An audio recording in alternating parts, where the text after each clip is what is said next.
What's up, everybody? It's been a minute since I've been on here. It's been over a year. Glad to be back. The biggest thing that's happened to me since I've been away is the birth of my son over a year ago. Can't believe it, time flies. It's such a blessing. So shout out to my son, Judah. Shout out to my wife, Chi.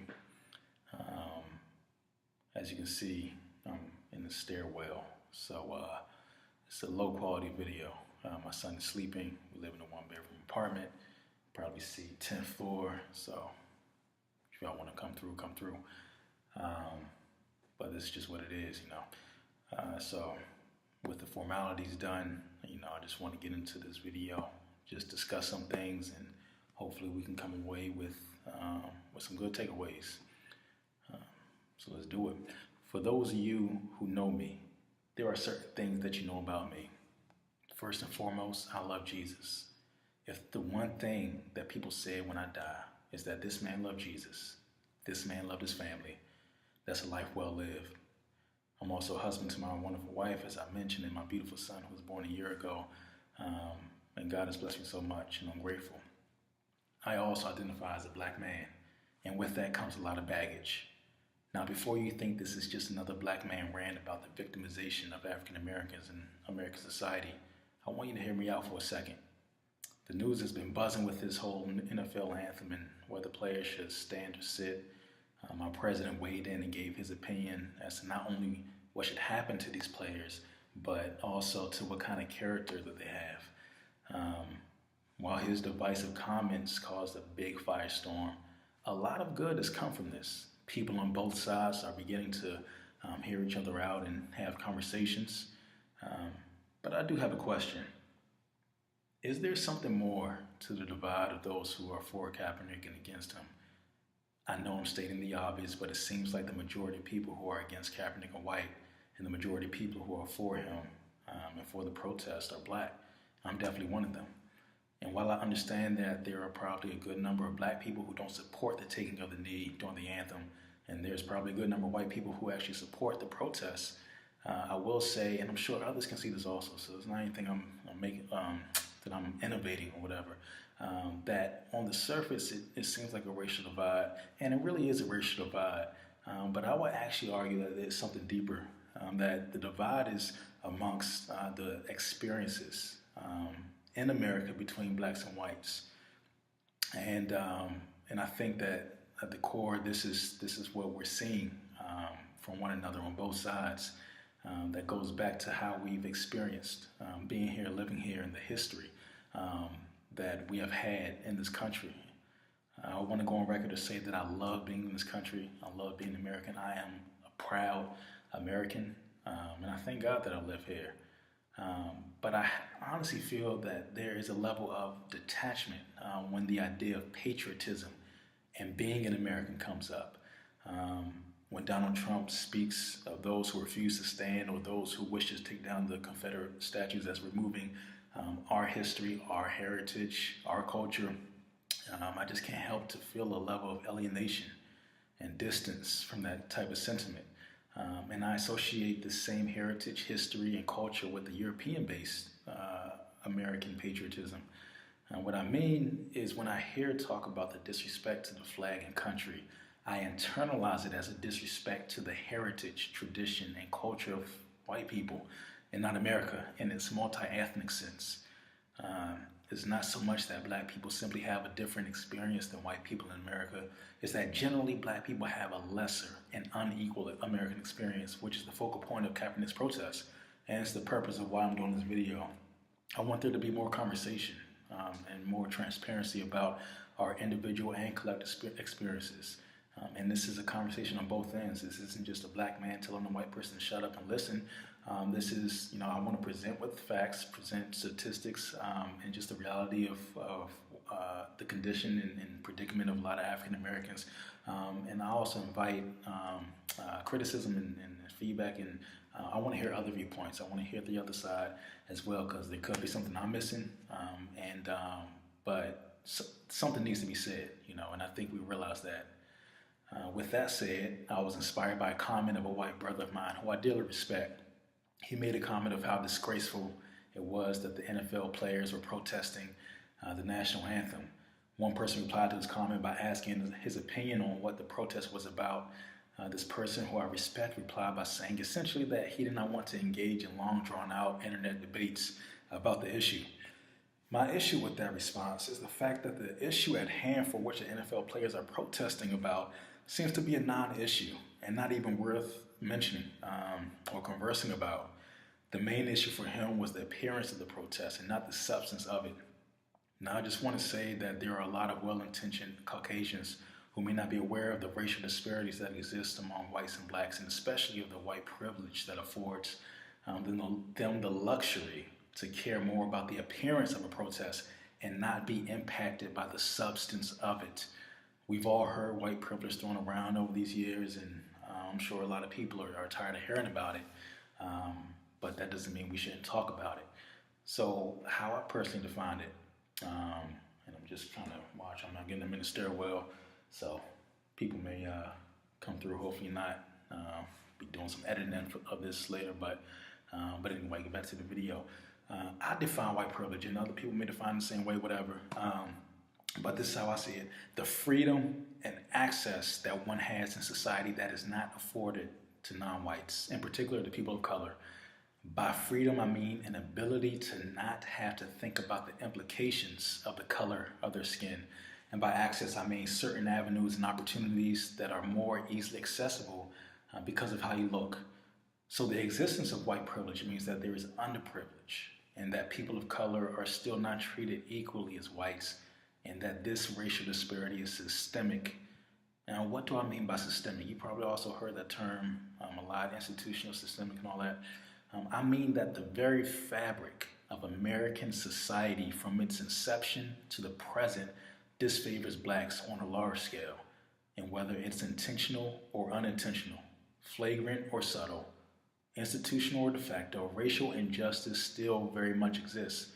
Generally speaking, now I know some may want to argue that this may not apply to them, and it may not, but I'm speaking in general and macroscopic terms. But generally speaking, just as being born white offers special privileges and advantages in society, being born black puts you at a societal disadvantage on almost every level. I know you're tired of me speaking in general and vague terms, so all right, let's get specific. Let's try to dive into this. When it comes to crime, and then when it comes to crime rates, blacks are not only more frequently arrested, but they are also more frequently convicted and sentenced to prison at a highly disproportionate rate when compared to whites. The Huffington posted an article back in 2015, a couple years ago, that highlights the racial disparities that exist in the justice system. This article highlights that African Americans make up 13% of the U.S. population, only 13%, while white people make up 64%. Yet black people make up 40% of the prison population, while white people make up 39%. The article goes on to mention that blacks and whites smoke marijuana at similar rates, yet blacks are 3.7 times more likely to be arrested on marijuana charges than whites. While blacks make up 35% of all drug arrests, they represent 46% of those who are convicted for drug charges. Blacks are also more likely to be sentenced to prison for the same crime committed by whites. A study reported that in a particular region, blacks were sentenced to prison for felony charges 51% of the time, while whites were sentenced only 38% of the time. While there are serious problems within the black community that are caused by black on black crime, these statistics refute the silly and downright ignorant notion that these statistics are the way that they are because black people simply commit more crimes than whites. There is a propensity for blacks to receive the short end of the stick when it comes to equal and fair justice. Police make judgments on arrests, and judges make judgments on sentencing. Now, I want to go on record again to say that all of my interactions with law enforcement officers, all of them, have been relatively peaceful and easygoing.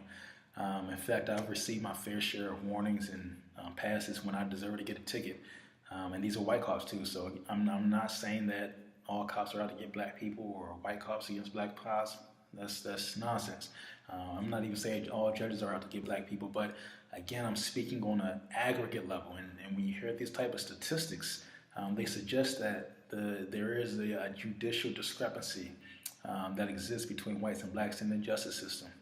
And so I like to call this the GBPI complex. Other people may call it something else, whatever. But what that means is the guilty before proven innocent complex. The GBPI complex often puts people of color in a position where they need to prove beyond a reasonable doubt that they are innocent. This is a complex rooted in implicit bias that is essentially opposite to that of white privilege. The difference between a white person with white privilege and a person of color is the difference between the benefit of the doubt and probable cause. It's the difference between giving passes and being a scapegoat. The GBPI complex extends beyond the justice system. For example, Kevin Sumlin, he's the head football coach of Texas A&M, African-American guy. After they lost to UCLA a few weeks ago, blew a 44 to something lead, and UCLA ended up winning. They probably shouldn't have lost the game, but that clearly doesn't justify what I'm about to say next. A fan, Texas A&M fan, wrote a letter to, sent to his address, and who knows whether his son or his wife picked it up first, but he said, and I quote, "You suck as a head coach, you're a nigger, and can't win. Please get lost or else." Wow. I wonder how many white college football coaches receive that hate mail and that degree of just cruelty when they have underperforming programs. I mean, that's pretty crazy. And honestly, once an African American makes it to a certain level on the corporate ladder, we become easier targets for blame and receive less tolerance if things go wrong. I mean, that's just the way it is. Clearly, again, not in every case. So some people may be watching this and say, well, I know a friend or I know somebody who doesn't apply to it. Like, honestly, it doesn't really, I don't know. It applies to me to some degree, but I'm speaking on large scale. So keep following with me. Keep tracking with me, all right? But when things go wrong, it's easy for our competency and fitness to come into question. I noticed this even in the political scene where many white Christians harshly criticize the character of Barack Obama, some even calling him the Antichrist. Yet, when it comes to Donald Trump, while some still are turned off by his character, won't go nearly the same lengths of criticism that they dished out to Obama. Clearly, political ideologies are very different between the two, and that's a big reason for the divide. But I can't help but think that the ease of criticism given to Obama and the unwavering support of Trump by some in this category is more than just political dissonance. But even to get on the corporate ladder to begin with is still a great challenge for African Americans. I know some are probably thinking, yes, because they're lazy and don't try hard to make a better life for themselves. And I'm actually going to get to this later in my next video on common rebuttals about this stuff. But you may think that, okay, yes, they're not on the top of the ladder because they don't work hard and are lazy. But that type of thinking is at best naive and just at worst foolish. Northwestern University published an article about a study that revealed that there's still widespread racial bias when it comes to hiring decisions. So we're talking about employment now. This comprehensive study involved field experiments from 1990 to 2015 and found that on average, whites received 36% more callbacks than African Americans with equal job qualifications. I want to emphasize the word equal because it's not like, the affirmative action gets a bad flack because, and I personally believe too, like if someone isn't qualified for the job, regardless of race, regardless of ethnicity, that's someone with the qualification should be able to get the job, white or black, whatever. But we're talking about with equal job qualifications. The author of the study went on to say, and I quote, "It is striking and depressing to find a lack of change in rates of hiring discrimination over a 25-year period." So here's the thing. We all have radically, racially charged implicit bias. We see somebody, immediately our thoughts start racing and we judge the person. We all do this. I'm guilty of this. That's just the way it is. Just our sinful minds, and we judge people based on how they look, and it causes us to act based on our fears, our emotions, and preconceived notions about a person who looks different than us. Me as a black man may trigger certain feelings within you. They may cause you to have a knee-jerk reaction when you see me, and this reaction will be compounded by how I talk. Just want to say I do talk differently amongst my black friends, and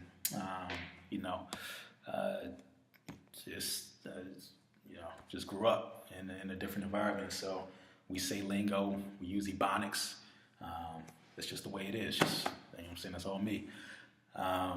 So maybe compounded by how I talk, by what I wear, and just to elaborate more on this, I want to do a little experiment.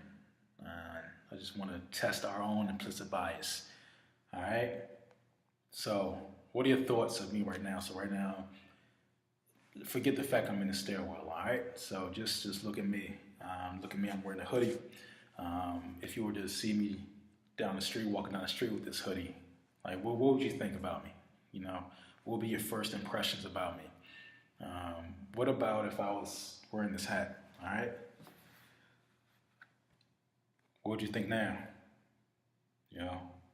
Would you walk on the other side of the street, or, you may not think anything of it, which that'll be great, that'll be awesome. What would you think, right? But also, what if it was cold outside, and, I just wanted to, put my hood over my head so that I could feel nice and warm. All right, what would you think of me now? Again, forget the whole stairwell thing, just look at me. What would be your first thoughts, your first reactions, right? So, this is the type of analysis that I do. Let me actually take this off. I don't want to scare too many folk. I don't want people to watch this. I don't want to scare people off. But this type of thinking is just what I go through on a daily basis of just not just my interactions with white people, but just how I carry myself, how I just go about my life, my daily life. It's just me as a black man, and all the baggage that comes with it, And so I closely monitor how I'm walking, how close I'm walking behind a woman, so that they won't think I'm trying to steal the purse. This happened to me, on at least one memorable occasion where a woman, I was trying to get past her, and she clutched her purse, looked back at me, and I'm like, come on now, I just want to walk around you. I'm not trying to do anything. And just I don't like walking around downtown Chicago at night without my laptop bag, so I can give off a non-threatening appearance. So it reduces the threat of me being a black person. So I like wear my laptop bag, so it looks like I'm about business. I always feel compelled to buy something from a store so people won't think I'm stealing if I just walk out.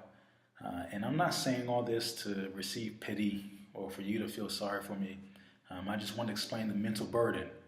And it really is a burden, because I'm constantly thinking, I can't walk too fast. I can't just have the carefreeness, the carefreeness to just live my life, have to think, how I look, in society, how people view me, big black man, and so I, by no means am I trying to minimize your experiences, because I'm sure you have your own set of things that you deal with, and we all have things we deal with. And this is just my take as a black man. I'm not speaking for all black men. I'm not speaking for all black people. But I'm sure a lot of people go through this. A lot of black people go through this. A lot of, especially black males, especially in the majority white neighborhoods. And so this is just the mindset, that I deal with. And my main point is just about virtue, how I look, right? Negative connotations and stigmas even are associated with me. So it's a little different when it's white on white, for example, or black on black, because it's like you have an opportunity to hear the person talk first before you can judge them.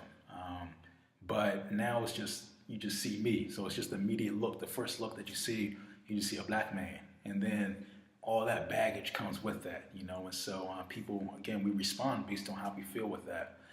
And so, next I'm just going to talk about just common rebuttals that I hear that try to justify why blacks, African Americans are in the predicament that they're in.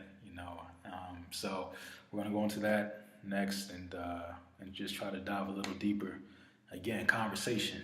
You know what I'm saying? This is the whole point of this. So keep tracking with me. Hopefully, try to make this not too long, but hopefully, we can go somewhere with this. All right.